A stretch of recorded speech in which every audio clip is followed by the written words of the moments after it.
মাদ্রাসার উলামায়ে কেরাম কিসের ভয়?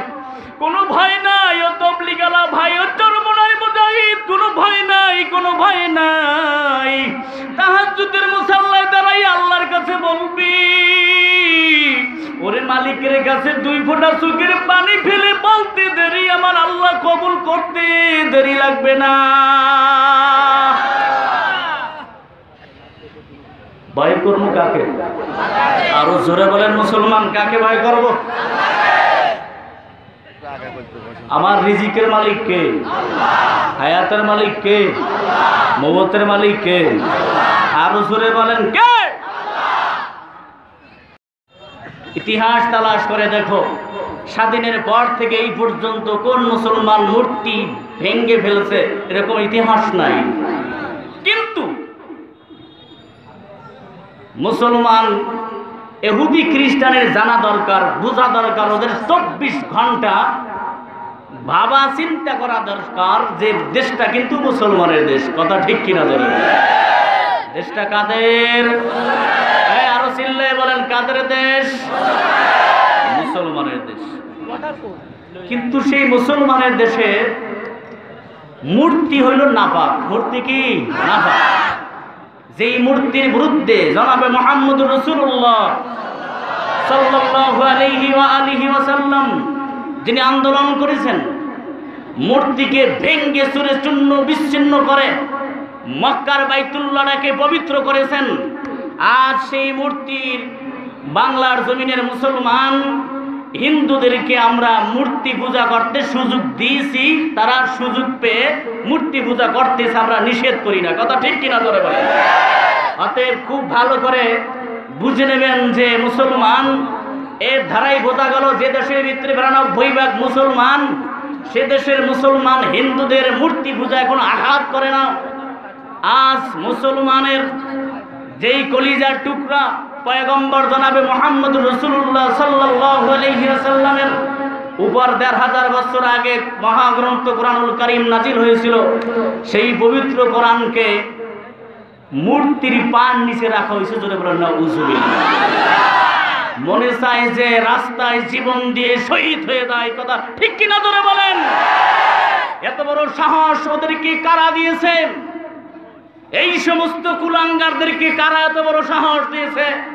আল্লাহর পবিত্র কোরআনুল কারীমকে যারা মূর্তির পায়ের নিচে রাখতে পারে, এদের মতন চরম বেয়াদব এই জমিনে আর দ্বিতীয় কে হতে পারে? ঠিক কিনা বলে?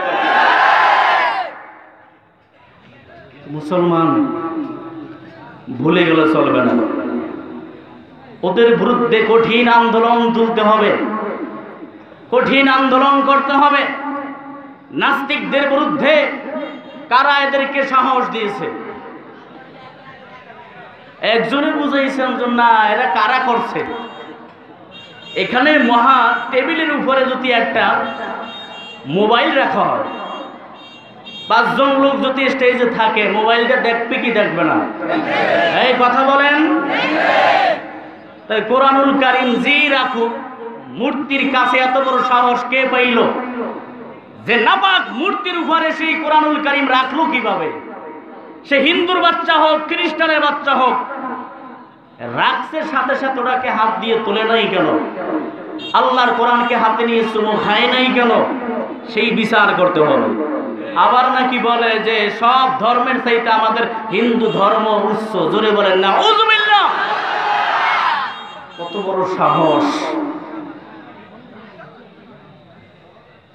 কি বলবো, দুঃখে কলিজা ফেটে যায়। যাদেরকে দিয়ে ভূত ছাড়াবো তাদের কি ভূতে ধরেছে? কথা ঠিক কিনা জোরে বলে?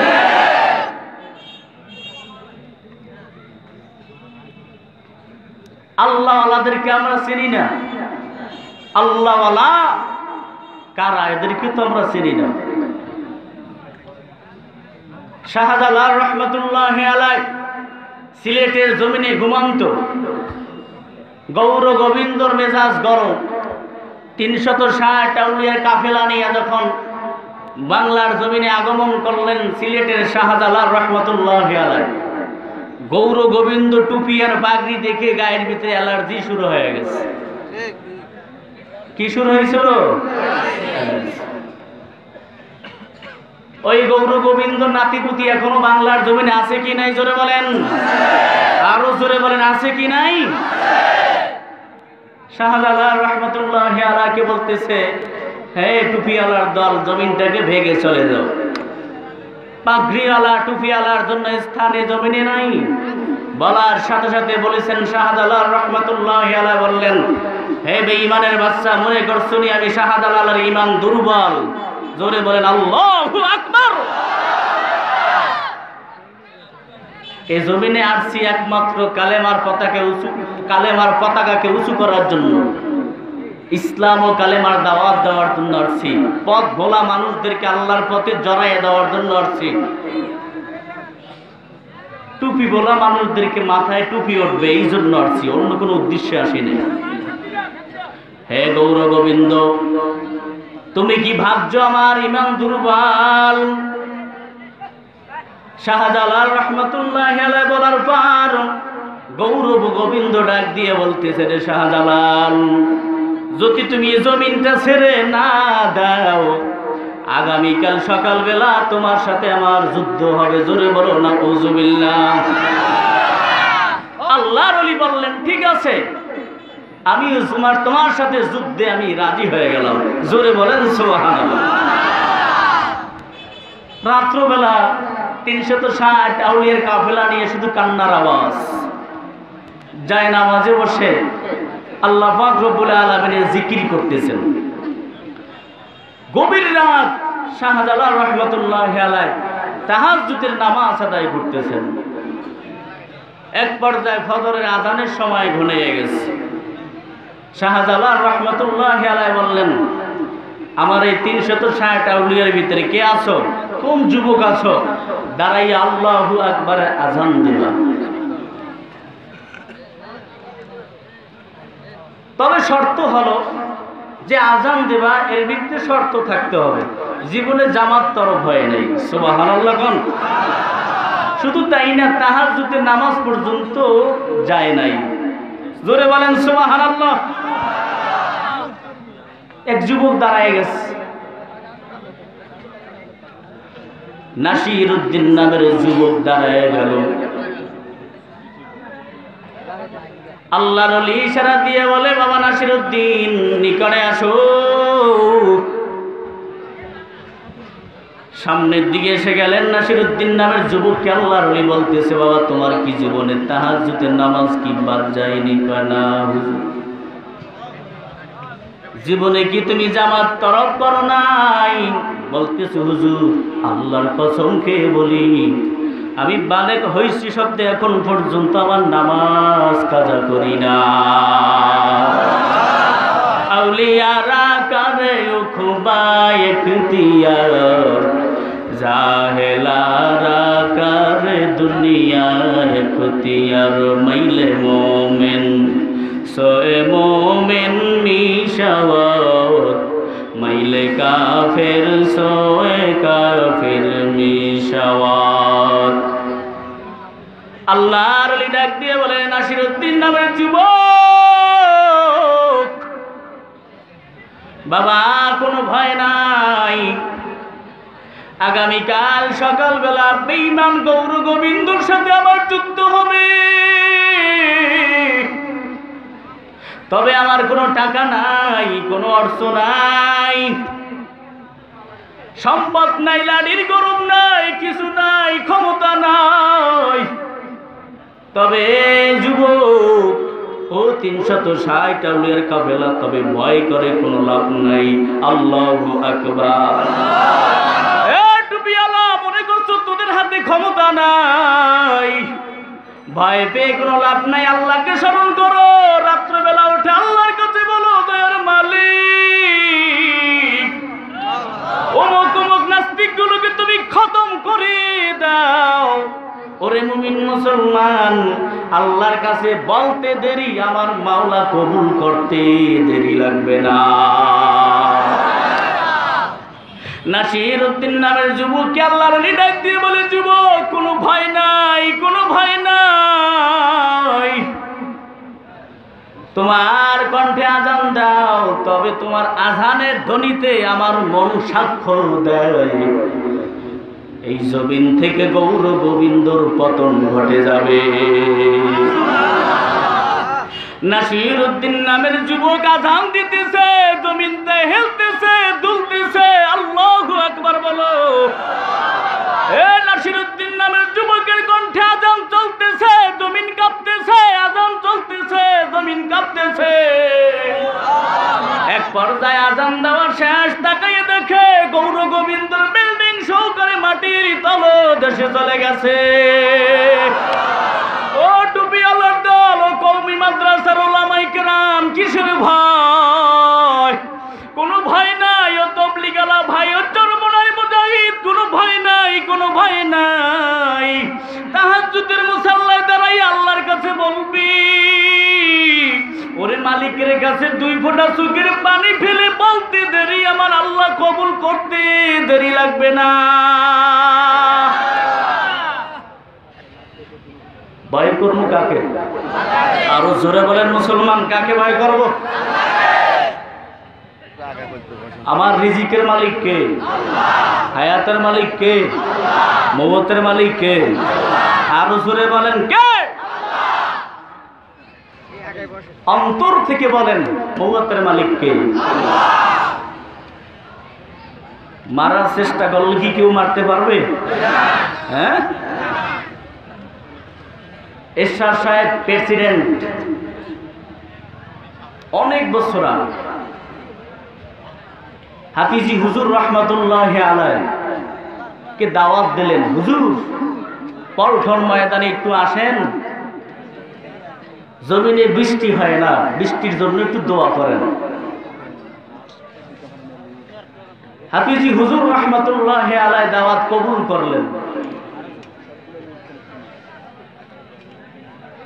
বিকাল বেলা যখন পল্টন ময়দানে স্টেজে হাজির হইবেন, লক্ষ লক্ষ মানুষ হাজির হয়ে গেছে। মাইকের আওয়াজ ভালো, দূরে যায়ও না, অল্প কয়েকটা মাইক ছিল। এরশাদ সাহেব প্রেসিডেন্ট বলল যে হুজুর আপনাকে দাওয়াত দিছে, এই জন্য আপনি 2 রাকাত নামাজ পড়াইবেন মাঠে। 2 রাকাত নামাজ যদি আদায় করে, আমার মন বলে আল্লাহ বৃষ্টি দিতে পারে। সুবহানাল্লাহ। আল্লাহর ওলি হাফিজি হুজুর রহমাতুল্লাহি আলাইহি বললেন, আমি তো নামাজের প্রস্তুতি আজকে নিয়ে আসি নাই, আজকে নামাজ হবে না, তবে আজকে দোয়া করিয়া যাই, যদি আল্লাহ কবুল করে তার বৃষ্টি দিতে পারে। সুবহানাল্লাহ। আউলিয়ারা কারে খুবা ইখতিয়ার, জাহেলারা কারে দুনিয়া ইখতিয়ার, মাইলে মোমেন সোয়ে মোমেন মিশাওয়াত, মাইলে কাফের সোয়ে কাফের মিশাওয়াত। সমস্ত ক্ষমতার মালিককে হাফিজি হুজুর রাহমাতুল্লাহি আলাইহি ডাক দিয়ে বলতেছেন, আজকে নামাজ হবে না, কিন্তু আজকে দোয়া করে যাই। তবে সবাই দুরূদ শরীফ পড়েন। হুজুর জবান দিয়ে বলল যে দুরূদ শরীফ পড়েন। একবার দুরূদ পড়লেন, দ্বিতীয়বার পড়তে পারেন না। এর আগে দেখে জমি আকাশটা অন্ধকার কালো হয়ে গেছে। হাফিজি হুজুর রাহমাতুল্লাহি আলাইহি হাতটা উঠাইয়া আল্লাহুম্মা আমিন বললেন। আল্লাহুম্মা আমিন বলতে দেরি জমিনে মুষলধারে বৃষ্টি হইতে দেরি হয় না।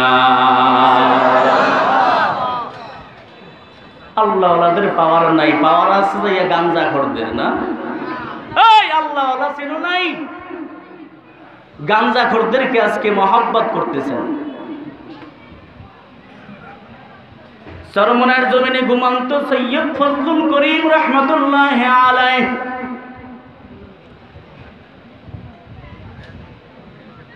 এরে মুমিন মুসলমান প্রশাসনকে বলল, মুফতি আমিনী জেলখানায়, আজিজুল হক রাহমাতুল্লাহি আলাইহি জেলখানায়। সরকার বলল, এই প্রশাসনের দল চরমনার হুজুরকে ধরে আনো। প্রশাসন ডাক দিয়ে বলতেছে, না না, আমরা চরমনার হুজুরকে ধরতে পারবো না বিনা অপরাধে। সেনাবাহিনীকে বলা হলো, যখন চলে গেলেন আল্লাহর ওলির দরবারে যখন হাজির, চরমনার হুজুরকে ধরে আনার জন্য যখন হাজির হয়ে গেল, ওরে মুমিন মুসলমান, হুজুরে নামাজ পড়তেছেন, জিকির করতেছেন, যায় নামাজে বসে। খাদেম কি বলতেছে, ও খাদেম, এই দরবারের বিষয় হুজুর কোথায়?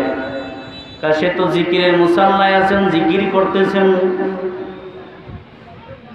তাই আমরা হুজুরের সাথে সাক্ষাৎ করার জন্য আসছি। খাদেম গিয়ে বলার পর মরহুম আল্লাহর কুতুব সৈয়দ ফজলুল করিম রাহমাতুল্লাহি আলাইহি বললেন, খাদেম আমার বুঝার কোনো বাকি নাই, মেহমানকে নিয়ে মেহমান খানায় বসাইয়া দাও। মাওলার সাথে কেমন কালেকশন, আল্লাহর সাথে কেমন মহাব্বত। আল্লাহর ওলি যখন চলে যান, বিডিআরের কাছে গিয়ে যখন দাঁড়াইলেন, রে মুমিন মুসলমান, দাঁড়াবার পর একজন ইসাই ওই জায়গায় উপস্থিত ছিল। আল্লাহর ওলি ডাক দিয়ে বলতেছে, বাবারা আপনারা আমাকে ডাকছেন, বলেন।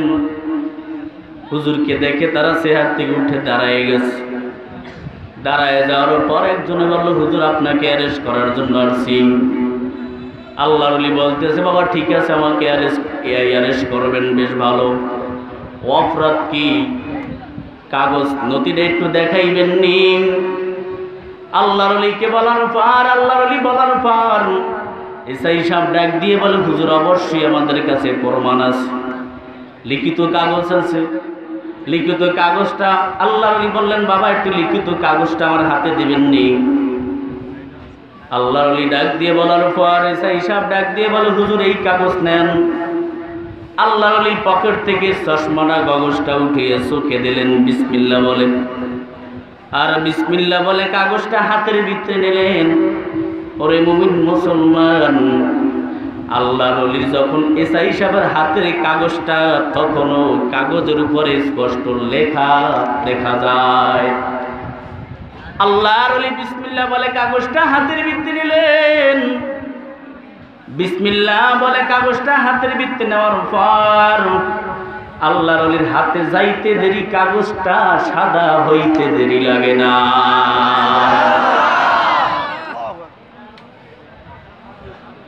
কাগজটা সাদা হয়ে গেছে। আল্লাহর ওলি ডাক দিয়ে বলে, বাবা আমার তো হয়তো বয়স বেশি, আমি তো কোনো লেখা দেখি না, দেখো তোমরা পড়লে আমার একটু শুনে দাও। রে মুমিন মুসলমান, এসআই সাহেব আবার যখন কাগজটা নিজের হাতে নিলেন, দেখতেছে একই কাগজ, কোনো লেখা নাই, সাদা, কলমের দাগের কোনো চিহ্ন দেখা যায় না। এসআই সাহেব একটা চিৎকার দিয়ে পায়ের উপরে পড়ে গেছে, হুজুর ক্ষমা করে দেন, মাফ করে দেন, বেয়াদবি হয়ে গেছে। ওই জায়গায় কয়েকজন ওরে মুমিন মুসলমান সেনাবাহিনী সহকারে প্রশাসন ওখানে জায়গায় বসে তওবা করে হুজুরের হাতে মুরিদ হয়ে চরমনাই থেকে বিদায় হয়েছিল। সম্মান দেওয়ার মালিক কে? জোরে বলো, আরো জোরে বলো, সম্মানের মালিক কে? ইজ্জতের মালিক কে? সমস্ত কিছুর ক্ষমতার মালিক কে? আল্লাহ। তাতে কোনো সন্দেহ আছে? হ্যাঁ আছে। বেঈমানরা টুপি এলাকা বড় ভয় ভয়, কারণ কি জানেন? যে টুপি এলারা মাথায় পাগড়ি যদি কোমরে বাঁধে, তাই নাস্তিকদের কোনো রক্ষা নাই। কথা ঠিক কিনা জোরে বলেন? এই মুজাহিদদের পাগড়ি থাকে মাথায়, মাথায় পাগড়ি মাঝে মাঝে কোমরে বাঁধিয়ে যদি রাজ ময়দানে নামিয়ে নারে তাকবীর আল্লাহু আকবার আওয়াজ দেয়। কথা ঠিক কিনা জোরে বলে? অনেক জায়গায় বলে, হুজুর মাহফিলের পারমিশন দিতে পারি, কিন্তু নারে তাকবীর আল্লাহু আকবারের জন্য আওয়াজ না হয়। জোরে বলেন না উজবিল্লাহ। আমার নবী মায়ার নবী, কার নবী? জোরে বলেন, আরো জোরে বলেন, কার নবী? লাকাদ কানা লাকুম ফি রাসূলিল্লাহি উসওয়াতুন হাসানাহ।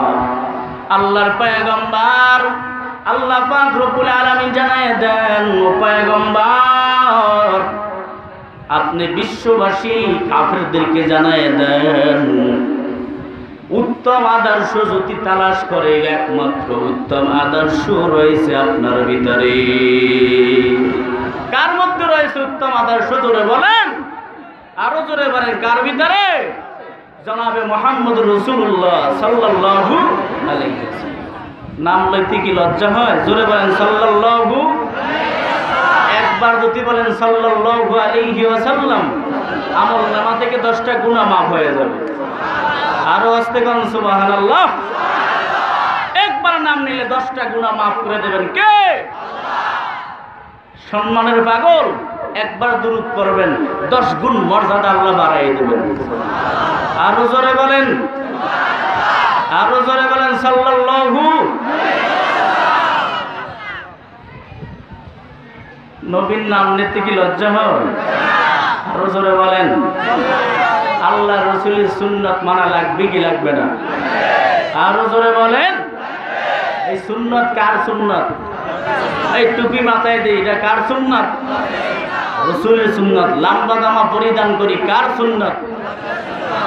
আল্লাহ রাসূলের সুন্নাত। কার সুন্নাত? না আমার বাবার সুন্নাত। পয়গম্বরের আদর্শ কেমন সুন্দর।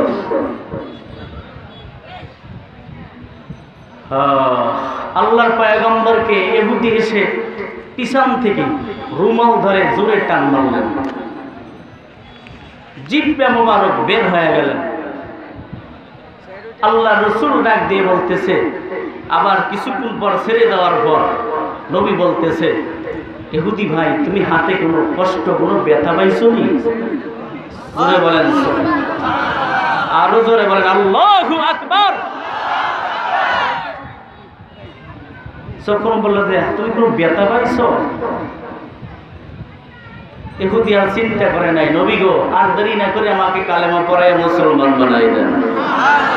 আইনামুল আউয়ালিনাল আখিরিন বার সাদগা রাহমাতাল লিল আলামিন সাইয়্যিদুল কাউনাইন খাতুমুল মুরসালিন আখিরা মুতবুদ ফকরুল আউয়ালি শুধু ওয়াজুদাস রাহমাতাল লিল আলামিন মসজিদে ও শুধু আমার রয়ে জমিন।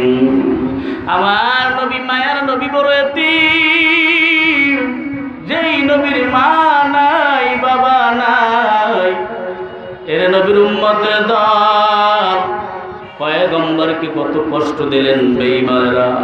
কষ্ট দেওয়ার পর আল্লাহর পয়গম্বর কোনোদিনও বরদোয়া করেন নাই।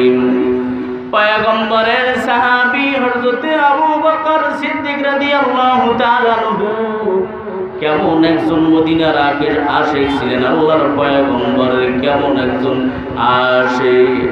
এর নবীর উম্মতের দল আবু বকর সিদ্দিক রাদিয়াল্লাহু তাআলা আনহু যখন মৃত্যুর সময় ঘনিয়ে আসলো, আবু বকর সিদ্দিক রাদিয়াল্লাহু তাআলা আনহু হযরত আলী রাদিয়াল্লাহু তাআলা আনহুকে বলতেছেন, পয়গম্বরের জামাতা আলীকে ডাক দিয়ে বলতেছেন, আলী আমার অন্তরে বড় ভয়, আমার মন বলতেছে, আমার মনের ভিতরে 3টা প্রশ্নের উত্তর তুমি দেবানি। আমি 3টা দাবি তোমার কাছে করব। 1 নম্বর দাবি হলো, যখন আমি দুনিয়া থেকে বিদায় হয়ে যাব, তখন যেই পয়গম্বরকে মায়ার নবীকে আপনি কুদরতি আপনার এই হাত দিয়ে পয়গম্বরকে গোসল করাইছিলেন, ওয়ালি আপনার এই হাত দ্বারা আমি আবু বকরকে গোসল দেওয়াইবেন। জোরে বলেন আল্লাহু আকবার। আমি আবু বকর মারা যাওয়ার পর আলী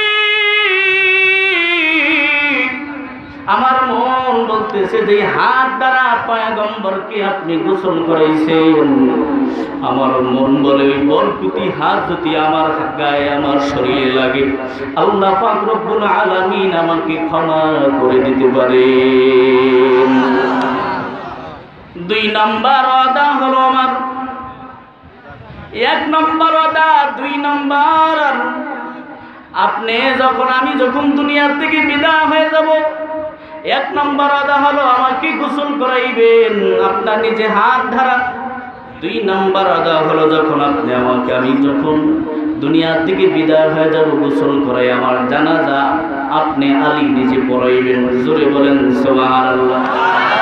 আলী রাদিয়াল্লাহু তাআলা বলতেছে 3 নম্বর প্রশ্ন বলেন, 3 নম্বর দাবি কি বলেন? 3 নম্বর হলো আপনি আমি যখন বিদায় হয়ে যাব আমার পয়গম্বরের কাছে জানাজা দিয়া লাশ নিয়া পয়গম্বরের কাছে আমাকে দাফন করবেন। জোরে বলেন সুবহানাল্লাহ। কিন্তু আপনি পয়গম্বরের কাছে রওজার কিনারায় গিয়ে আমার লাশ নিয়ে রওজার কিনারায় নিয়ে রওজা মুবারক রওজার আল্লাহর পয়গম্বরের রওজার কিনারায় গিয়ে আমার পক্ষ থেকে একটা সালাম দিবেন। আর জোরে বলে আল্লাহু আকবার বলেন। এই যুবক জোরে বলো আল্লাহু আকবার। কেমন আশিক ছিলেন আবু বকর সিদ্দিক রাদিয়াল্লাহু তাআলা বলতেছে, রওজার কিনারায় গিয়ে আমার পক্ষ থেকে একটা সালাম পয়গম্বরকে দিবেন। সালাম দেওয়ার পর পয়গম্বরের কাছ থেকে অনুমতি নেবেন, বলবেন আবু বকরকে আপনার বন্ধুকে আপনার রওজার কিনারায় আপনার কবরের পাশে জায়গা দেওয়া যাবে নি, অনুমতি চাইবেন। আরো জোরে বলেন আল্লাহু আকবার। আলী রাদিয়াল্লাহু তাআলা আনহু পয়গম্বরের সাহাবী আবু বকর সিদ্দিক রাদিয়াল্লাহু তাআলা আনহু মারা যাওয়ার পর যখন আলী নিজে গোসল করাইলেন, আলী রাদিয়াল্লাহু তাআলা আনহু গোসল করাইয়া নিজে জানাজা দিলেন। জানাজা দিয়ে যখন রওজার কিনারায় নিয়ে যখন লাশের খাট যখন রাখলেন, লাশের খাট রাখার পর ওরে মুমিন মুসলমান সালাম দিলেন, আলী রাদিয়াল্লাহু তাআলা আনহু সালাম দিলেন। আবু বকরের পক্ষ থেকে সালাম দেওয়ার সাথে সাথে রওজা মুবারকের দরজার তালাটা টাস করে খুলে গেছে। আল্লাহু আকবার বলেন।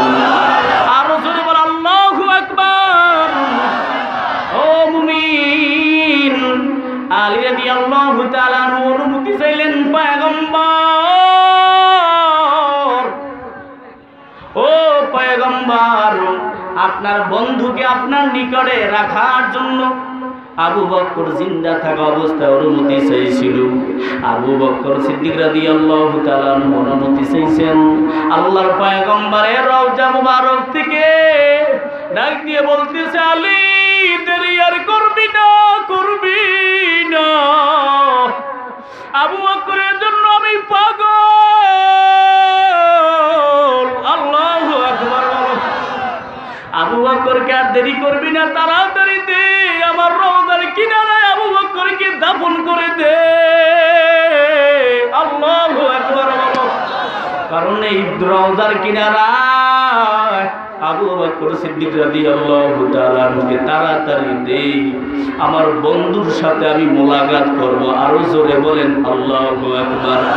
এরে মদিনার আশিকের দল, আজকে যদি তুমি আর আমি মদিনার খাঁটি একজন আশিক হইতে পারি, হে আল্লাহর বান্দা, যদি মদিনার আশিক হইতে পারি, মদিনাওয়ালার মাদ্রাসার সাথে যদি সম্পর্ক লাগাইতে পারি, দাফন হবে বাংলার জমিনে।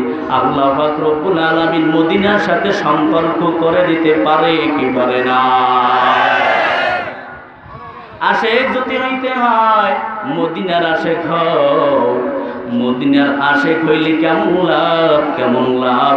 কবরে যাওয়ার পর কবরটা জান্নাতের বাগান হয়ে যাবে। মায়ার নবীর এমন বরকত, আমার নবীর এমন বরকত। রাস্তা দিয়ে হাঁটতেন, বাঘ ভাল্লুক বাঘ হরিণ সব কিছুতে নবীকে দেখলি সালাম দিতেন। জোরে বলেন আল্লাহু আকবার। সাহাবীরা বলেন ইয়া রাসূলুল্লাহ ইয়া হাবিবাল্লাহ, জঙ্গল থেকে এত সুন্দর কণ্ঠে কে সালাম দেয়? আল্লাহর নবী ডাক দিয়ে বলে, ও সাহাবারা, ভালো করে জেনে নাও, তোমরা কি মনে করছো আমি শুধু মানুষের নবী? না না, আমি তামাম দুনিয়ার মাখলুকাতের নবী।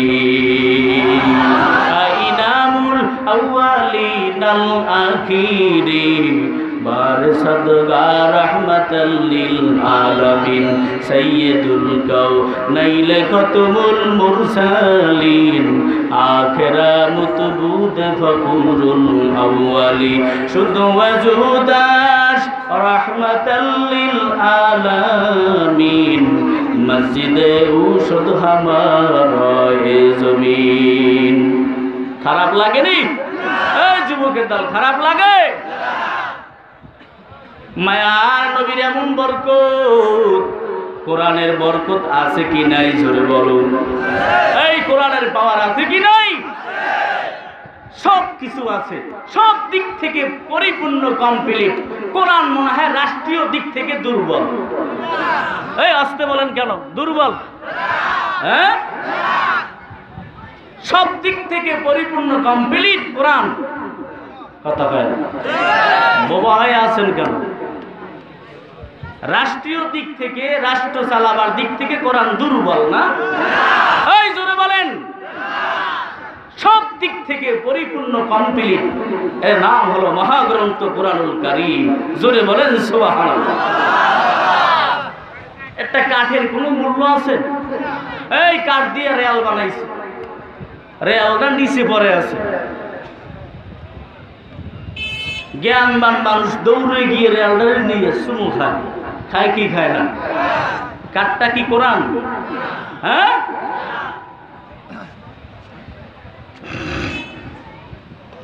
এই 3.5 বডির কোনো মূল্য নাই, কোনো দাম নাই। একমাত্র আল্লাহ পাক রব্বুল আলামিনের কোরআন সিনার ভিতরে ঢোকার কারণে একটা মানুষের মর্যাদা আল্লাহ বাড়ায় দেন।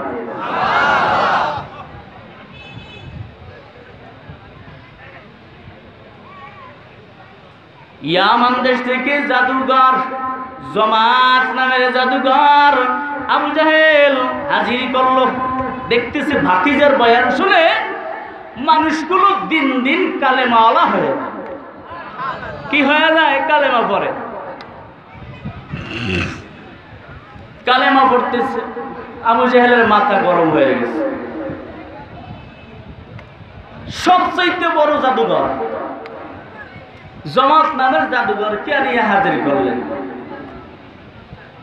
হে জমাত নামের জাদুঘর, আমি তোমাকে কি জন্য আনছি জানো? কয় না। আমার ভাতিজা মোহাম্মদ সে এমন একটা মন্ত্র শিখেছে, যেই মন্ত্রটা পড়লেই মানুষ কালেমাওয়ালা হয়ে যায়। আরো জোরে বলেন সুবহানাল্লাহ। কালেমাওয়ালা হয়ে যায়। কি ব্যাপার কি? আমি টাকা দেই, খাউন দেই, সব কিছু দেই, অর্থ দেই, কিন্তু না, আমার দল আমি ভারী করতে পারি না। কিন্তু মুহাম্মাদের এই মন্ত্রটা শুনলেই মানুষগুলো পাগল হয়ে যায় কালেমার লেগে। আল্লাহু আকবার বলেন। পবিত্র কোরআনুল কারীম তেলাওয়াতের ভিতরে মজা আছে কি নাই? জামাত নামের জাদুঘর ডাক দিয়ে বলে, ও যেই মানুষটার বিরুদ্ধে আপনি এত লেগে গেছেন, এই লোকটা কেমন? বা লোকটাও বেশি ভালো, কম ভালো না, কালে খারাপ না, মোটামুটি ভালো। এর অপরাধ কি? কালেমার দাওয়াত দেয়। তার কাছে গিয়ে গিয়ে মানুষগুলো কালেমালা হয়ে যায়, আল্লাহ বলা হয়ে যায়। জামাত নামের জাদুঘর ডাক দিয়ে বলতেছে, এখন কি করতে হবে? তোমার মন্ত্র দিয়ে তুমি আমার ভাতিজাকে তুমি ঠগাইয়া দেবা হাজার হাজার মানুষের সামনে। তাহলে তুমি যা চাও আমি তা তোমাকে পুরস্কার দেবো। জোরে বলো নাউযুবিল্লাহ। জামাত নামের জাদুঘর ডাক দিয়ে বলার পর আল্লাহর পয়গম্বরের সামনে হাজির। আল্লাহর পয়গম্বরের সামনে যখন নিয়ে আসলেন, পয়গম্বরের সামনে হাজির। জামাত নামের জাদুঘর দূর থেকে পয়গম্বরের চেহারার দিকে তাকাইয়ে দেখতেছে। পয়গম্বরের চেহারার ভিতরে নূর চমকাইতেছে। আল্লাহু আকবার। আরো আসতে বলেন আল্লাহু আকবার। এই জবান কে দিয়েছেন? আরো জোরে বলেন কে দিয়েছেন? নির্বাচন তো আসতেছে দিন দিন, না?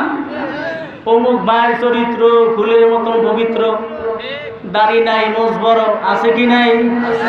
এখানে যে যুবকেরা আছেন তাদেরকে বলছি না, তোমরা তো আমাদের কলিজার টুকরা যুবক।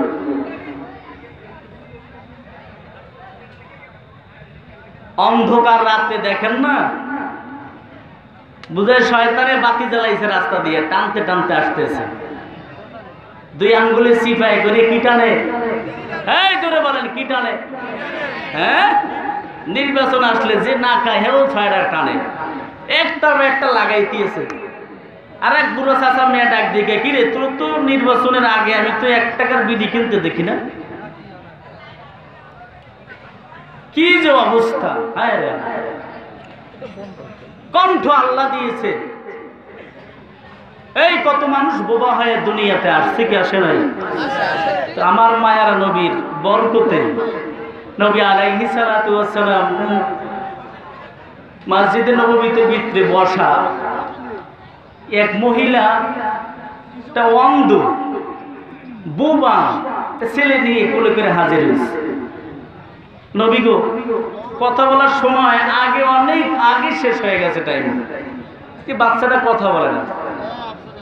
আল্লাহ রসুল মুখটা হাতড়ায় একটু থুথু নিক্ষেপ করলেন, সাথে সাথে ছেলে ওর মাকে আম্মু বলে ডাক দেওয়া শুরু করছে। শোনেন, জুমার দিন এত মর্যাদা আল্লাহ পাক রব্বুল আলামিন রেখেছে। আল্লাহ রসুল বলেন যে জুমার দিন যদি কোন বান্দা সুন্দর করে গোসল করে, পাক পবিত্র পোশাক পরিধান করে, জুমার নামাজ পড়ার জন্য মসজিদে যায়, আল্লাহ পাক রব্বুল আলামিন সে যেন পা দিয়ে কদম দিতে দিতে দিতে দিতে বাইতুল্লাহ হজ করতে গেল। সুবহানাল্লাহ। শুধু তাই না, জুমার নামাজ পড়ে চুপচাপ অবস্থায়, কারোর সাথে কথা না বলিয়া আবার ওই পা দিয়ে কদম দিয়ে দিয়ে ঘরে যাবে, সে যেন বাইতুল্লাহ থেকে হজ করার শখ নিয়ে বাসায় বলল। আর জুমার দিন দেখছেন না অবস্থা কি হয়ে যায়, বড় লোক যে গরিবের ঠেললে তারপর সামনে কথা হয়ে যায়। আছে কি নাই? আছে কি নাই? কি ভাব দেখায় মসজিদে, তাও বড় লোকই ভাব। জামাত নামের জাদুঘর পয়গম্বরের চেহারার দিকে তাকায় দেখতেছেন, নবীর চেহারার ভিতরে এত বরকত, এত বরকত। বরকতি চেহারার দিকে এক নজর তাকায়, আবু জাহেলের দিকে এক নজর তাকায়। পয়গম্বর যখন আবু জাহেলের দিকে এক নজর তাকায়, আল্লাহর পয়গম্বর তাকায় দেখতেছি, জামাত বারবার পয়গম্বরের দিকে তাকাইতেছেন। জামাত নামের জাদুঘর ডাক দিয়ে বলতেছে, আব্দুল্লাহর ছেলে মুহাম্মদ, সকলেই বলি সাল্লাল্লাহু, আর জোরে বলেন সাল্লাল্লাহু। আব্দুল্লাহর ছেলে মুহাম্মদ, আপনি নাকি কি মন্ত্র শিখেছেন, কি জাদু শিখেছেন? সেই মন্ত্রটা একটু আমার সামনে একটু পেশ করেন। বলার পর আল্লাহ নবী বলতেছে, জামাত নামের জাদুঘর, তোমার মন্ত্র তুমি আগে পড়ো, আমারটা বলেন। কয় না, আপনারটা আগে পড়েন। আল্লাহর পয়গম্বর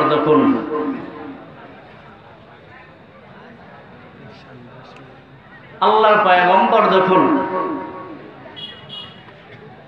তেলাওয়াত করতেছেন, সূরা ইয়াসিন তেলাওয়াত করতেছেন, তেলাওয়াত করার পর তাকাই দেখতেছে জামাত নামের জাদুঘরের চোখ থেকে টপ টপ করে পানি পড়তেছে। পয়গম্বরের কণ্ঠে তেলাওয়াতে এত মজা, এত মজা, এত মজা, এত মজা আল্লাহ লাগাই দিন। জামাত নামে জাদুঘর তাকাই দেখতেছে নবীর তেলাওয়াতের ভিতরে কেমন বরকত, এত বরকত।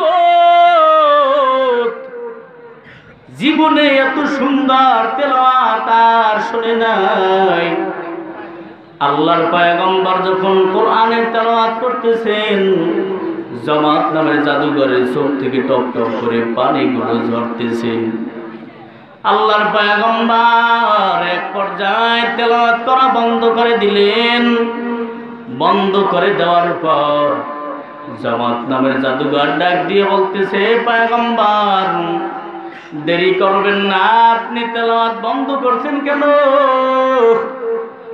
আপনার মুখের তেলাওয়াত এত মজা লাগে, এত মজা লাগে গো,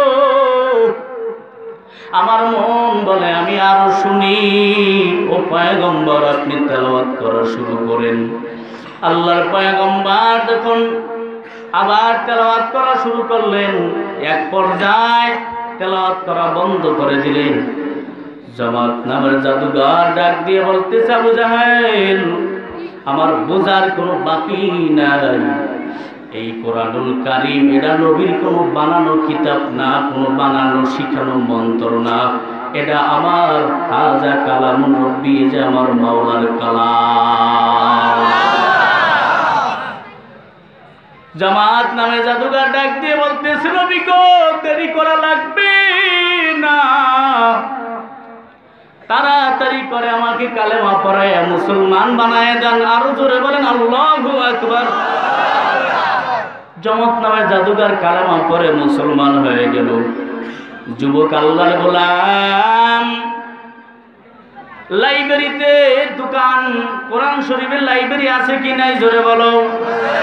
বই দোকানে, স্কুল কলেজ মাদ্রাসার বইয়ের দোকানে কোরআনুল কারীম বিক্রি হয় কি হয় না? আল্লাহর গোলাম যুবক আল্লাহর পবিত্র কোরআনুল কারীম দোকান থেকে মাদ্রাসার ছাত্ররা কোরআনুল কারীম ক্রয় করে হাতের ভিতরে নিয়ে সুমো খাইতেছে। ক্রয় করে বাড়ি যায়। যুবক দূর থেকে তাকিয়ে দেখতেছেন ছোট্ট ছোট্ট বাচ্চারা আল্লাহর কোরআন হাতে নিয়ে চুমু খায়। তবে যুবক ডাক দিয়ে বলতেছে, আমি শুনেছি এই কোরআন বড় মর্যাদা, কোরআন বড় দামি। যুবক দেরি না করে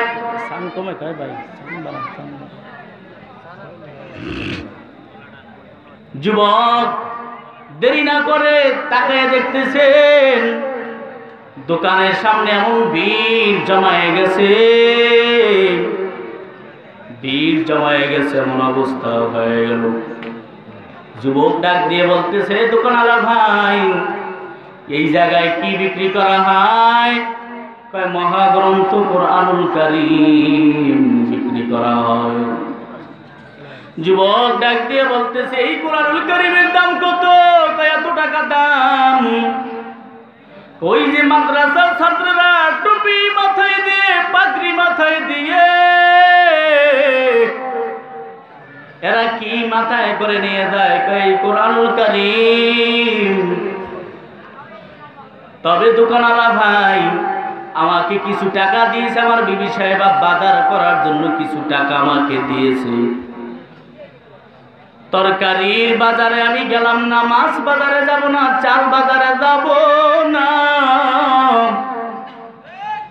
তবে আমি এই বাজার বন্ধ করে দিলাম, দুনিয়ার বাজার আমার করার লাগবে না।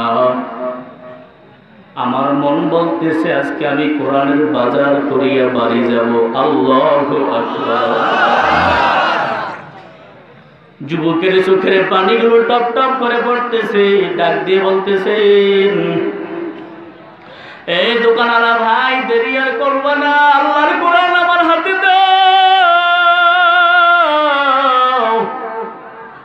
আমার মন বলতেছে আমি এই কোরআনুল কারীম মাথায় নিয়ে আমি বাড়ি যাব, আমি সুমো খাবো। ওই ছোট্ট ছোট্ট শিশু বাচ্চারা আল্লাহর কোরআন হাতে নিয়ে বাড়ি যায়। আমার বিবি সাহেবা যেই টাকা দিয়েছে টাকা পরিমাণ আপনি দেন, আপনি দেন না আপনি ও দোকানওয়ালা ভাই, আমি দুনিয়ার বাজার বন্ধ করে দিয়েছি, আমি ওয়াদা করেছি আল্লাহর কোরআন নিয়ে বাড়ি যাব। দেন তাড়াতাড়ি করে মহাগ্রন্থ কোরআনুল কারীম প্যাকেট করে দেন। আল্লাহর ওলি শর্ত লাগাই দিলেন, দোকানওয়ালা শর্ত লাগাই দিয়েছে, যুবক কোরআনুল কারীম যদি বাড়ি নিতে চাও, এক নম্বর শর্ত হলো উঁচু জায়গায় রাখতে হবে। জোরে বলেন আল্লাহু আকবার। আরে বাংলাদেশের মুসলমান আল্লাহু আকবার জোরে বলতে কি লজ্জা হয়? জোরে বলেন আল্লাহু আকবার। কোথায় রাখতে হবে? উঁচু জায়গায়। শত শত বছরের আগের ঘটনা। ওই সময় ঘরগুলো ছিল মাটির ঘর। যুবক ডাক দিয়ে বলতেছেন আর কি শর্ত? বিনা উযুতে আল্লাহর কোরআন ধরা যাবে না। দুইটা শর্ত। এক নম্বর শর্ত হলো বিনা উযুতে আল্লাহর কোরআনুল কারীম স্পর্শ করা যাবে না। দুই নম্বর শর্ত হলো উঁচু জায়গায় রাখতে হবে। যুবক কয় তাড়াতাড়ি করে প্যাকেট বানায় দেন, আমাকে উযুর সিস্টেম দেখাই দেন, আমি জীবনে উযু করি নাই। আরো জোরে বলেন আল্লাহু আকবার। এরে যুবক আল্লাহর গোলাম, আল্লাহর কোরআনের এত দাম, এত দাম। এরে যুবক ভালো করে জানিয়ে নাও, কয়দিন এই দুনিয়াটা দুনিয়ার বাজারের মহব্বতের পিছনে পড়ে আল্লাহকে ভুলে গেছি। আল্লাহকে ভুলে আজকে ইসলামের বিরুদ্ধে কথা বলি। আল্লাহকে ভুলে গেছি, আজ আল্লাহর মহব্বত অন্তরে নাই, রাসূলের মহব্বত আমার অন্তরে নাই। এরে আল্লাহর গোলাম নবীর উম্মতের দল, আল্লাহর পরিচয় নিয়ে কবরে যাও। দুনিয়াটা কিছুই না, অন্ধকার কবরে যাওয়া লাগবে খালি হাতে। আজ দুনিয়ার জমিনেতে দেখতেছি আজ আমার ভাই আপন, বোন আপন, আত্মীয় স্বজন আপন, পিতা মাতা আমার আপন, আসলে কেউ আমার আপন না। আপন কে? জোরে বলো, আরো জোরে বলো, আপন কে?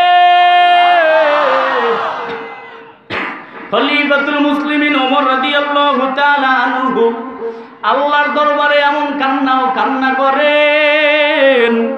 খলিফাতুল মুসলিমিন ওমর রাদিয়াল্লাহু তাআলা আনহু কাঁদতে কাঁদতে গালে দুটো কালো দাগ। সাহাবীরা বলে খলিফাতুল মুসলিমিন কিসের ভয়? কোনো চিন্তা নাই, আপনি মলম এবং ডাক্তার থেকে পরামর্শ নেন, আপনার গালে মলম লাগাইয়া দিলে, ঔষধ ব্যবহার করলে গালের কালো দাগগুলো ভালো হয়ে যাবে। খলিফাতুল মুসলিমিন ওমর রাদিয়াল্লাহু তাআলা বলতেছে, রে সাহাবীরা ভালো করে জেনে নেন, কিয়ামতের ময়দানে আল্লাহ পাক রব্বুল আলামিন যদি বলে ওমর তুই আমার দরবারে কি নিয়ে হাজির হইছো, তখন বলবো দয়ার মালিক আমি তোমার ভয়, তোমার জাহান্নামের ভয়। কান্না করতে করতে করতে করতে আমার গালে দুটো কালো দাগ বানায় ফেলাইছি। এরে নবীর উম্মতের দল, ভালো করে জেনে নাও। যুবক ডাক দিয়ে বলতেছেন, দোকানওয়ালা ভাই আল্লাহর কোরআন আমার হাতে দেন। উজু বানাইয়া যখন আল্লাহর কোরআন নিয়ে আল্লাহর বান্দা যখন রওনা করলেন, দুনিয়ার বাজার বন্ধ করে দিয়েছিলেন। দুনিয়ার বাজার বন্ধ করে দিয়ে আল্লাহর কোরআন নিয়ে যখন বাড়ির দিকে রওনা, মনে বড় ভাই আমার বিবি সাহেবের কাছে আমি কি বলবো? আমাকে বাজার নেওয়ার জন্য টাকা দিয়েছিল, কিন্তু না না, আমি দুনিয়ার বাজার কিছুই করি নাই। আমি কোরআনুল কারীম নিয়ে বাড়ির দিকে রওনা করলাম। বিবি সাহেবার ঘরের দরজার সামনে গিয়ে ডাক দিলেন, দরজাটা টাস করে খুলে দিলেন। খুলে দেওয়ার পর দেখতেছি স্বামীর মাথার উপরে আল্লাহর কোরআন। জোরে বলেন আল্লাহু আকবার।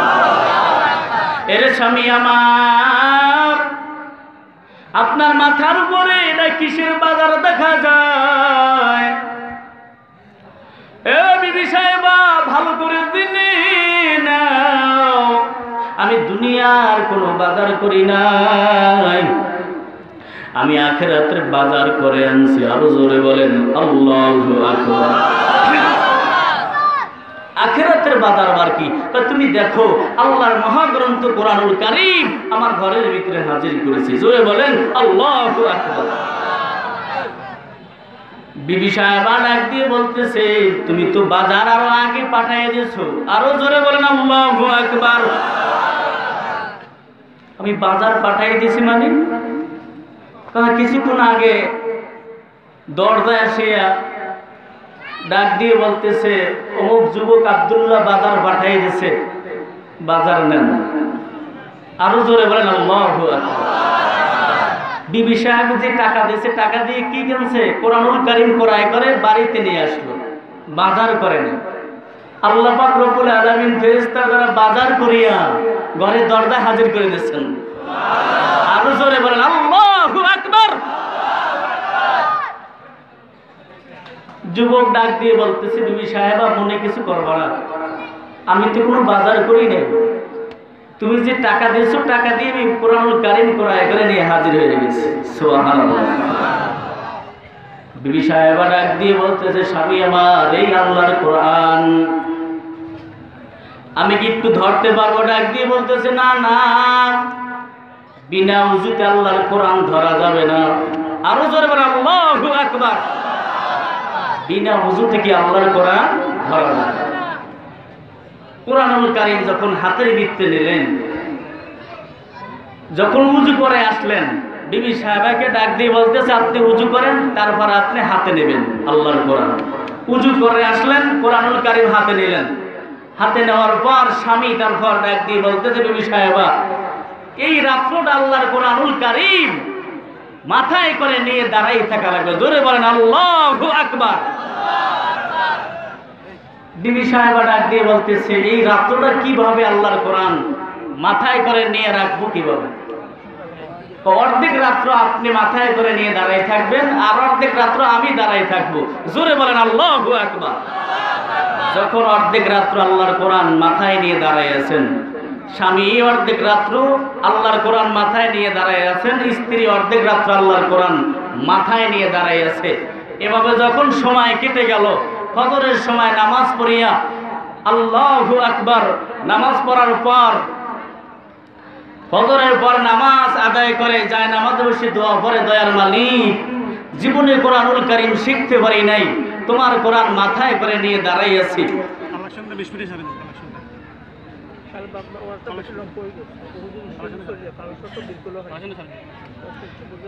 আল্লাহর কোরআনুল কারীম সারা রাত্র যখন মাথায় নিয়ে দাঁড়াইছিল, এই সম্মানে দেখেন আল্লাহর কোরআনকে সম্মান করার কারণে আল্লাহ কত মর্যাদা বাড়াই দিয়েছেন। জোরে বলেন সুবহানাল্লাহ। স্বামী আর স্ত্রী দুইজনে কি আল্লাহর কোরআন সারা রাত্র মাথায় করে দাঁড়াই আছে। সারা রাত্র কেটে যাওয়ার পর ফজরে নামাজ পড়ে বলতেছে, দেখতেছে ও যেই যুবক বাজার থেকে কোরআনুল কারীম নিয়ে আসলো, ওই যুবক আল্লাহর কোরআন পড়া শুরু করছে। জোরে বলেন সুবহানাল্লাহ। স্ত্রী কান্না করতেছে, আমার স্বামী তো জীবনে মাদ্রাসায় পড়ে নাই,